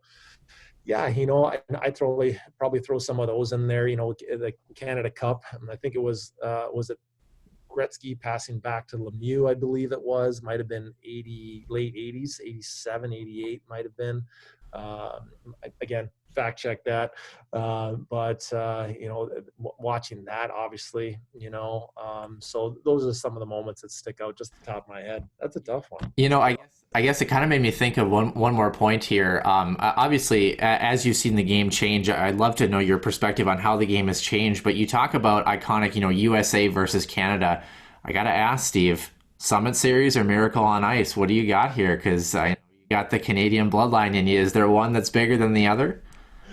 It's Summit Series, like in terms of that or Miracle on Ice. Yeah. No, the Canada Cup tops all that, playing, watching the Canada Cup. I'm sorry, it tops all that. So I can't argue with those pieces, but it was fun watching all that stuff when you're younger, and you're challenging my memory here. This is good. I like it. You're making me rack my brain. I'm going to go back and I'm going to flip through. I have this binder of old newspaper clippings from the Oilers, and I'm going to be flipping through that when I get home. Like, oh yeah, what were some of those memories that Nick and Noah are asking about? So I'll be flipping back in some of those for sure. I guess maybe to give you a more concrete final answer, if you will, from that perspective, both in men's and women's hockey, of course, women's hockey, the first Olympics in 1998. What have you seen through the growth of the game? Because, back when you played, it was kind of a little bit clutch and grab, a little bit more physical. You talk about going into the corner, Steve, you might not come out for another 5 minutes. How has the game changed from your perspective as a player and then moving into a coach all over the world, not just in North America? Well, the skill, not to say the skill level wasn't different back in the day, but it's just the speed of what that skill is executed at is just astronomical now in terms of what it was. I remember, again, when I was 15, going to my first WHL camp and branding Wheat Kings, and a little bit different in terms of expectations on what you had to do, whether I was in Humboldt or something like that, a little bit different. When you walk in the locker room, there's punching bag, there's a speed bag, and it's like, that was your warm up, for practice, and I was never a fighter with that. So, so I never found that niche, but, and probably rightfully so. I'm okay with that, but it's changed. It's just the speed at which that skill is executed at, and both the male and the female side is just, phenomenal. And, I think taking out the red line was one of the things that, you can argue both sides. Did it hurt it? Did it help it in terms of the game? But I just think that contributed to everything just speeding up at which the game is played is just, when there's a 2-line pass, when I was a little bit younger, you had to think the game differently. Again, some people argue positive, negative on what that meant, but just the speed is just unbelievable. Steve MacDonald, the head coach of the St. Cloud State women's hockey team, thank you so much for joining us. We know we have some more commitments to take place, so we don't want to hold you up. But again, appreciate you for joining us this morning. Look forward to having you on again, and good luck for this upcoming season. Yeah, thanks, guys. Anytime, and let me know. It was fun. Be happy to do it. I'll make sure that I flip through some of my archives before I show up so I get quizzed on some older Canada stuff. So I'll be more prepared for that next time, but appreciate it. Thanks again, Steve. Take care. Thanks, guys. Take the Huskies Warming House podcast wherever you go. Find the newest episodes or listen to your favorite on iTunes and Podbean. Get all the latest news and updates at huskieswarminghousepodcast.com and look for our Facebook page, the Huskies Warming House Podcast, as well as our Twitter feed at Warming House Den. Our Twitter feed will host trivia, updates, and questions for fans, as well as a mailbag where you can tweet us anytime with your questions, concerns, or listener suggestion. And for business inquiries, email us at huskieswarminghousepodcast@outlook.com. And once again, thanks to Steve MacDonald. Always great to catch up with him and all things St. Cloud State women's hockey team. Fun dude. Again, as we mentioned all before, wish we could spend more time with him. I know he's always happy to come on and to talk with us. But great interview, great guy, and hopefully he has some really good things planned for this team for this upcoming season. Yeah, he kind of got pushed down the list a little bit for our guest just because he's a guy that I know that if I text him, he's going to probably be able to answer and jump on right away. So, fun to catch up with Steve. Really excited to talk to him again and really excited to see the direction that women's hockey team is taking because I think they're making some serious strides in the right direction and going to surprise a lot of people this season. I definitely agree. Let's go to kind of our big topic, and I think it's an important topic because there's some pros and cons about it, and it's the NHL's draft lottery rules. Now, more specifically, changing the odds to some of the lower teams, and there's no question, Noah, that when Detroit, they've certainly, after 26 or 27 straight years of making the Stanley Cup playoffs. What, 25? I can't believe it. Is it 25? I can't believe how many times I got to remind you of this. Okay, so here. Okay. And you've watched as much hockey as I have. It all blends together, man. Anyway, 25 straight years. There's no question in a capped league that to first of all, to have that run is insane. It was the longest run by, I think, a sports team to make the playoffs in any of the 4 major sports history, if I remember correctly. Yeah. Please correct me if I'm wrong. It was 25 years, in case you forgot. I haven't forgotten yet. Ask me in 5 minutes, and then we'll have a pop quiz. Moving forward, though, I think it's important to know that, they definitely had a struggling season. They've had a couple of seasons back-to-back like that. There's some contracts that from past GM Ken Holland that you could say arguably weren't great. So there's a little bit of self-imposed will on that, as well as, obviously being at the top for so long and eventually come crashing down to you. But a lot of people were shocked when they didn't get the first overall pick in the lottery. And number 2, they dropped all the way to number 4. And it definitely caught some eyes, you want to call it. And there's people that are requesting some change to that to allow some of those lower teams to have a higher chance of getting those top 3 picks. Noah, I'm going to kick this one to you. First of all, in theory, it sounds good, but, there has to be a balance here, too. So I want to get your thoughts on what they're calling for. Maybe have they had any specific numbers for the changes? And 3, what do you think? Should they implement the changes if they have put some new numbers out there? Absolutely. So let's talk about who's actually bringing this proposal to light a little bit. And it's people who I guess are very important in the game of hockey, and that's the GMs. Apparently, during a virtual meeting on Friday, multiple executives around the league, I don't really know what multiple means, but I got to believe it's probably more than a handful, or at least a handful, argued to increase the odds for the teams that finish lowest in the standings according to Sportsnet's Elliot Friedman. The Detroit Red Wings were, quote, incredibly upset end quote. This year, after dropping to the 4th pick, despite having, of course, the best odds for that number 1 overall selection, Detroit has support for its position, the league says, but the league has asked for specific proposals, Friedman had added. So, I mean, the league is kind of on board and listening to these executives, and of course, Detroit with new GM Steve Yzerman, and understanding that, yes, maybe something does need to change to kind of balance the odds a little bit. You have to remember, I don't remember when the last lottery format was, but it used to be where if you didn't get the number 1 overall pick with the worst odds, you were guaranteed that number 2 pick, right? Like you weren't going to drop any farther than 2. That's how it used to be. It used to, like, if you were the worst team in the league, you could finish no worse than number 2 in terms of your draft lottery position. When they finally kind of changed the format from the bottom 5 getting a chance. For me, I think it's really kind of difficult because, to put it bluntly, Detroit just really got the short end of the stick this year. And I think that Detroit is really, honestly, they're just upset because, I know he went number 2 overall, but if Nolan Patrick is the number 1 overall pick, I don't think Detroit's as upset as Alexis Lafreniere being the number 1 overall pick. I think that's where it really comes down to is, let's say you go back a couple of years, 2015, 2016, whenever it was, 2015, I think, and Connor McDavid goes number 1 overall. If you're Detroit in that situation as they are now, and Connor McDavid is the number 1 overall pick this year, well, yeah, I got to believe that you're incredibly upset regardless. But when you lose out on a potential generational talent in one of the, deepest draft classes this year, the consolation prize is they still did get a good prospect this year, but for me, I don't really know that I want to change it, because think about the intrigue that we had, especially with this COVID year and the number 1 overall pick. And, not that the NHL needs too much promotion, but think about how much interest it generated in the league that the first time in history that a high-end pick, the number 1 overall pick, landed in a group that wasn't in that top 5 or 6 essentially, and everybody had an equal shot at it because of the format.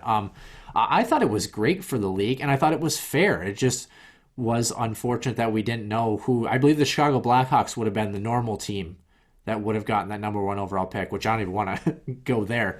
But I don't see a reason to change this, Nick, just because of the fact that, yeah, it sucks if you're Detroit. It sucks if you're the Buffalo Sabres with Connor McDavid instead, getting Jack Eichel, who of course is still a very elite NHL centerman. But is it really? What do you increase the odds to? I guess. I guess I could see increasing the odds, but to what extent at that point? I guess I'm not a mathematician. What makes it balanced enough to where those bottom teams, if you do finish 9th or 10th worst in the league, you still have not a great shot, but still a somewhat legitimate shot where every 6 or 7 years you might have the occasional 10th worst team that sneaks into the top 3.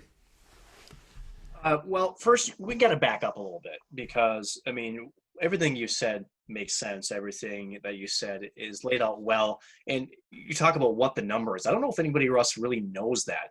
But let's actually go back even further than this. Why does the league have this system in the first place, right? And the big thing is they don't want teams to intentionally tank. If you think about it, part of this is also on the Ottawa Senators too. Look what Eugene Melnyk, the owner of the Ottawa Senators, has done by just basically being at the cap floor, and they've had top picks the last few years, and they just don't spend the money. So part of it is also you eventually have to draft a good player, and then eventually you have to pay him unless you trade him away. Because they don't want teams to stay at the bottom either. They want you to have the ups and downs, and that's the whole reason the cap system. That's the whole reason of why they want it to work, right? So it's different than that. So I'm not sure. I'm with you essentially. I'm not sure. I get why Detroit's upset, but you also have to understand too, they signed players to longer-term deals that they probably shouldn't have signed to the deals and the terms that they did, right? So part of it's self-inflicted wounds, right? For example, Vancouver's they're taking on a cap recapture penalty because of the Roberto Luongo thing. They have that for the next couple of years. So for Vancouver, they could technically go out and without that has spent more money in free agency and maybe could have kept Jacob Markstrom, but instead they're having to deal with another goaltender, and they've got Braden Holtby, and now they've also got Thatcher Demko. So there's more than just draft capital at stake here. It's, do we want teams who know maybe they're going to be on the bottom of the league, maybe that they have a younger roster? Do they want them really because they know they have better odds to not play as well, to keep players in the minors longer than maybe they should, just so that they can get that higher pick because it's higher odds? It's a complicated problem with a very it's a very complicated issue to resolve. I'm not sure changing the odds does any better.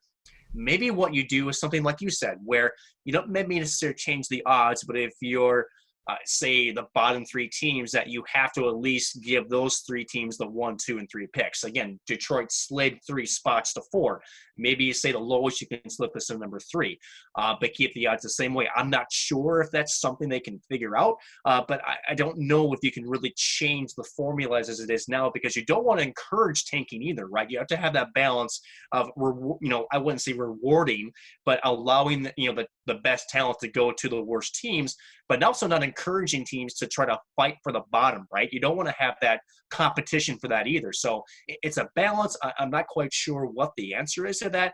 Is Detroit upset? Yes. And like you mentioned, is it possibly because it was Lafreniere and not, say, a Nolan Patrick, or maybe someone not as flashy like a Connor McDavid? Sure. But again, you can get a short end of the stick.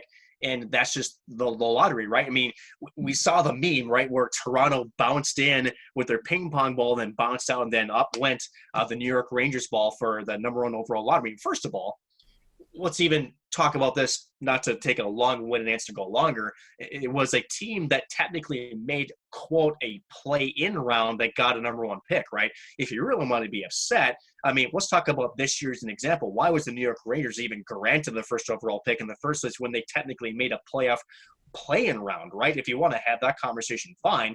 But again, it's much longer than that. I actually want to have that conversation in the sense that you talked about what the purpose of the draft was. The purpose of the draft is to get teams that are that are basement dwellers, to get them out of the basement. Let's talk about the New York Rangers. Obviously, insanely luck with getting Artemi Panarin. Obviously the 2nd overall pick last year and the number 1 overall pick this year. But where are the New York Rangers headed now with Georgiev in net re-signing? Right, they're not probably going to be in the basement anymore. So, when you talk about it, I think, was this the first time, if I'm not mistaken, the first time since we've had the new format that the number 1 pick has slid all the way to number 4? I think it's the first time it's ever happened. And you think about, the luck of the draw too, right? The Edmonton Oilers drafted Nail Yakupov number 1 overall. Look how well that one turned out for him. Alexander Digel, Ottawa Senators in 1993. Drafting it's an insanely intricate process, but sometimes it can also just be a real crapshoot. You talk about Marco Rossi for the Minnesota Wild. Some people say they should have taken Cole Perfetti. Who knows? Marco Rossi could really struggle in Minnesota, not play more than 50 games for the Wild, and Cole Perfetti could end up being an elite NHL superstar. Cole Perfetti could not be well, and Marco Rossi could be that underrated diamond in the rough first-round pick for the Minnesota Wild. So, at number 4, especially in the draft class we had last year, as ticked off as Detroit is, they still got one heck of a pick in that position right there. Does it suck you're not getting number 1? Yeah, absolutely. But in knowing Stevie Yzerman especially, I feel like Detroit is in good hands. So increasing the odds, maybe, but you can't increase them by much. I believe the number 1 team is an 18.5% chance to get that pick, and then it goes down to like 13.5%, and then 11%, and then you're dropping into the single digits after that. Correct. And it drops very quickly. It goes from like 10% down to like 6%, and then everybody else is like 3% to 0.05 to 0.01. So, I don't know, Nick. I don't really see a particular reason to change it. Maybe it's one of those things where you say, if you're an organization and you're picking in the top 3 for 3 consecutive years, or 3 years of a 5-year window or something like that, I don't know, where you try to keep teams out of that, where that pick goes to somebody else. I don't know. But I guess that's my question, is if you're Steve Yzerman and just some of these executive GMs, and again, you kind of touched on it where you don't really know what to go, but where do you go? What is your proposal at that point? I have no idea. Nick, my proposal is that we end the show, because I have no idea, honestly. You know what? Let's say this. Huskies Warming House Podcast fans, whether it's on Facebook, whether it's on Twitter, hit us up. We do have an email link on our website, I should say, huskieswarminghousepodcast.com. Let us know what you think about how the draft should be formatted, because Nick and I, I guess, are we stumped? Is that fair to say? I don't know. I'm not stumped. I don't think they should change it, honestly. Yeah. I don't. Again, Detroit's in the position they're in because of bad contracts they signed years ago that are still on their books. And is it possible that, they got some bad luck with the draft? Sure. You mentioned, the possibility of picks. James Shepard, the center that was touted to be the next, I can't even remember. This was back in 2009. It was a highly touted pick for the Minnesota Wild. He was a bust, right? You mentioned Ilya Yakupov. It's not a perfect science. And unfortunately, Detroit's in a position where even if they draft well now, they're still 2, 3, if not 4 years away from getting out of bad contracts, one, and to really starting to develop a young core, and also having cap to go out and spend free agency. They made their own bed years ago, and unfortunately, this is the consequences that you have. You talk about the Rangers. Is part of it luck? Yes, but also part of it is they hit on some good draft picks. So, and they got some luck. So hockey's like that. You talk about a game of bounces and whether someone's going to go for you, someone's going to go away from you. I think anybody, if you look at Detroit's history, would love to have a 25-year run at consecutive playoff bursts, as well as some Stanley Cup bursts in that way as well, right? New York has only won a Stanley Cup once in '93 with Mike Keenan as their head coach, right? So was it 94? 94. You're right. 93 was Montreal, right? Hey, but you did remember what year or how many? I did. Yes. So at the end of it, to cap off a segment, to cap off a show, you're going to get a bounce. Now with Stevie Y, as you mentioned, he's going to turn that ship around. They're going to have to unfortunately exercise a little bit more patience as some of these contracts get out of their belt and you have some more money to work with. And again, now with 2 years of a flat cap, even after this, why not? Take your picks, let the young kids play, let these, things go, and hopefully the league can rebound to a financial position that it was previously before the pandemic. Again, I understand why they're upset. Do I think it's to the point where it's unfair for them and that they were barged? I think if you're a Detroit fan, you say yes. If you're the league, you say no. It just was, a bad straw that you dealt. You lick your wounds, you move on. Again, as a number 4 overall pick, you can still get a good player in the draft. To me, you don't change a thing, honestly. That's 2020 for you, right, Red Wings. Sorry, not sorry. I believe actually statistical models for most of the Athletic and whoever else does all their statistical models say that Detroit was actually gained the second most projected wins with their offseason moves. So heading in the right direction, but I suppose you can't really head in the wrong direction if you were Detroit. But nonetheless, wishing them the best of luck as we do every NHL team. But of course, the Minnesota Wild, hopefully they come out on top. But we're happy that you stuck with us right to the very end here for the Huskies Warming House podcast. That will do it for episode number 34. Nick's golden episode. Should we call it that? All right. You do you, bro. I always do, man. And you can always find us on wherever you find your podcast. That'll do it for this week's episode. We hope to see you back in the den next week for episode number 35.